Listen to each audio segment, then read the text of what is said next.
الحمد لله الذي بلغنا شهر شعبان وجعلنا من أهل الإسلام والإيمان.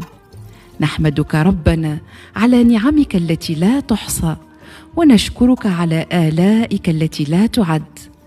اللهم إنا نسألك في أول جمعة من شهر شعبان أن تجعله شهر خير وبركة وطاعة ومغفرة، وأن ترزقنا فيه العمل الصالح والقول الحسن.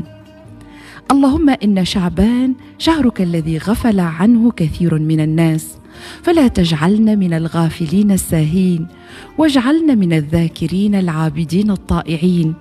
اللهم أعنا على ذكرك وشكرك وحسن عبادتك.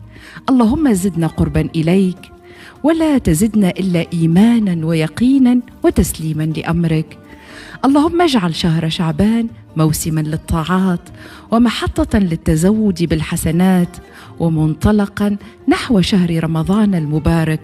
اللهم بلغنا رمضان ونحن في أحسن حال من الصحة والعافية والإيمان والإسلام، واجعلنا من عتقائك من النار.